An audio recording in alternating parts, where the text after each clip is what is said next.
ప్రభు నామకు స్తోత్రములండి. మీ అందరికీ నా వందనాలు. అందరూ బాగున్నారండి. ఈనాటి వాక్య ధ్యానంలోనికి వెళ్ళే ముందు ప్రార్థన చేసుకుని వాక్యాన్ని ధ్యానించుకుందామండి. ప్రార్థన. పరిశుద్ధమైన మా తండ్రి, మీ పాదములకు వందనం, స్తోత్రం నాయన. వాక్యం అన్న దేవ, వాక్యం ద్వారా మాతో మాట్లాడండి. ఉదయకాలం మీ పాదాల చెంత చేరి మిమ్మల్ని స్తుతించి ఆరాధించే కృపను మాకు అనుగ్రహించారు. మీకు వందనాలు నాయన. ఈ దినాన్ని మాకు ఆశీర్వాదకరంగా చేయమని, మీ వాక్కు చేత మాతో మాట్లాడి మమ్మల్ని బలపరిచి ధైర్యపరచమని మీకే వందనాలు చెల్లిస్తూ యేసుక్రీస్తు పరిశుద్ధ నామమున ప్రార్థించి వేడుకొంచున్నాను మా తండ్రి. ఆమేన్. లూకాసు వార్త 19 ధ్యానించుకుందామండి. జక్కయ్య నిలువబడి, ఇదిగో ప్రభువా, నా ఆస్తిలో సగం పేదలకు ఇచ్చుచున్నాను.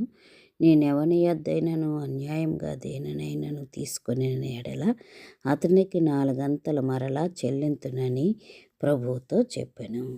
ఈ వచ్చిన భాగాన్ని మనం చూసినప్పుడు ఇది జక్కయ్య యొక్క అన్యాయపు స్థితిని మనం ఇక్కడ చూస్తూ ఉన్నామండి.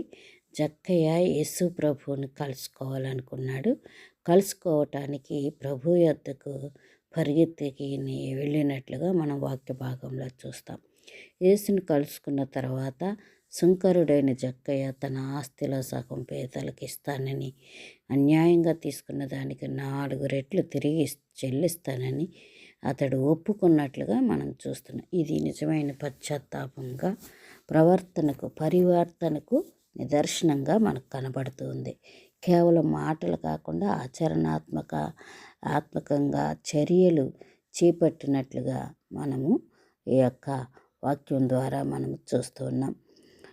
జక్కయ్య కేవలం క్షమాపణ కోరలేదు, తన తప్పులను సరిదిద్దుకోవటానికి సిద్ధపడినట్లుగా వాక్య భాగంలో చూస్తున్నాం. ఇది యేసు ప్రభు వారి యొక్క ప్రేమను అనుభవించిన తర్వాత వచ్చిన హృదయపూర్వకమైన మారు మనసుగా మనం చూడవచ్చు. యేసయ్య ఎప్పుడైతే తన హృదయంలోనికి చేర్చుకున్నాడో అప్పుడు తన మనసులో పశ్చాత్తాపం కలిగింది. తన పాపమును బట్టి పశ్చాత్తాపడినట్లుగా వాక్యం తెలియపరచబడుతోంది. పశ్చాత్తాపానికి గుర్తుగా జక్కయ్య ఏం చేస్తున్నాడు అని మనం చూస్తే మరి అతడు తన తప్పులను దేవుని యొద్ద ఒప్పుకున్నట్లుగా మనం చూస్తున్నాం. క్షమాపణ కోరటమే కాదు కానీ క్షమాపణకు తగిన క్రియలను చూపిస్తున్నట్లుగా ఇక్కడ మనకి వాక్య భాగము చూపెడుతుంది. తన ధనాపేక్షను వదులుకున్నవాడుగా మనం వాక్య భాగంలో చూస్తూ ఉన్నాం. అంతేకాదు తన ఆస్తిలో సగం పేదలకి ఇవ్వటం అనేది చూస్తూ ఉన్నాం. దేవుని యందు తనకున్న నమ్మకాన్ని, ప్రేమను ఇతరుల పట్ల చూపిస్తున్నట్లు వాక్యములో మనం చూస్తున్నాం. అసలు ఇలాగ ఇవ్వటానికి కారణం అన్యాయంగా వసూలు చేసిన మొత్తానికి మరి మోషే ధర్మశాస్త్రములో మరి ఎవరి దగ్గరైనా అన్యాయంగా ఒకటి తీసుకుంటే 4 ఇంతలు వాళ్ళకి చెల్లించాలి అనే ఒక ధర్మం ఉన్నట్లుగా మనం చూస్తున్నాం. ఆ ధర్మాన్ని ఇక్కడ నిర్గమాకాండం 22:1 ఉంటుందండి అది. అయితే దానిని పాటిస్తున్నట్లుగా ఇక్కడ జక్కయ్య మనకి కనబడుతున్నాడు. అందుకనే అంటాడు, ఎవరి దగ్గరైనా నేను అన్యాయంగా ఏదైనా తీసుకుంటే దానికి 4 ఇంతలు చెల్లిస్తానని అతడు చెప్పటమే కాదు, చేసి చూపించినట్లుగా వాక్యం మనకు తెలియపరుస్తుంది. అతడు న్యాయంగా జీవించటానికి అతడు తీర్మానించుకున్న తీర్మానం ఇక్కడ కనబడుతుంది. జక్కయ్య తన పాప రోత జీవితాన్ని మరి స్వస్తి చెప్పినట్లుగా ఇక్కడ మనం చూస్తున్నాం. అంటే తన స్వభావం ఒకప్పుడు తోడేలు వంటి స్వభావం, కానీ ఇప్పుడు ఏమైపోయిందంటే స్వభావం మార్చబడింది, మారు మనసు పొందాడు. కాబట్టి అతడు ఇప్పుడు గొర్రె వలె, కాపరి వలె మారటానికి అతడు సిద్ధపడినట్లుగా ఇక్కడ వాక్యం తను రక్షణ పొందిన వ్యక్తిగా అనేకులకు నిరూపించుకున్నట్లుగా, ముఖ్యంగా ప్రభువైన యేసుక్రీస్తు వారి సన్నిధిలో తాను ఒప్పుకున్నట్లుగా ఇక్కడ వాక్యం మనకి తెలియపరచబడుతుంది. దేవుని కృప నిజమైన పశ్చాత్తాపానికి, ప్రవర్తనలో మార్పు రావాలి.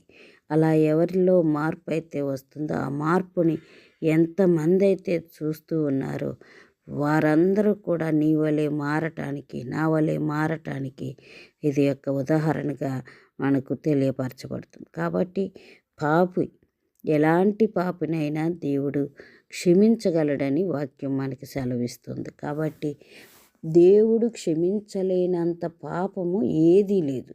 కాబట్టి ఎటువంటి పాపి అయినా సరే దేవుని యొద్దకు వచ్చినట్లయితే ఆయన నీలోనికి వచ్చి నీ పాపరాత జీవితాన్ని మరి ఎవ్వరు కూడా సహించలేని నీ పాప జీవితాన్ని ఆయన తీసివేసి నీకు మారు మనసు అనేది, మరి నూతన జీవితం అనేది, పరివర్తన కలిగిన జీవితాన్ని దేవుడు మనకి అనుగ్రహిస్తాడని జక్కయ్య ద్వారా మనకు తెలియపరచబడుతుంది. కాబట్టి ఇప్పుడే ప్రభువైన యేసుక్రీస్తుని సొంత రక్షకునిగా అంగీకరించి హృదయంలోనికి తీసుకున్నట్లయితే నీలో ఉన్న ఆ యొక్క స్వభావం అంతా మార్చబడుతుంది.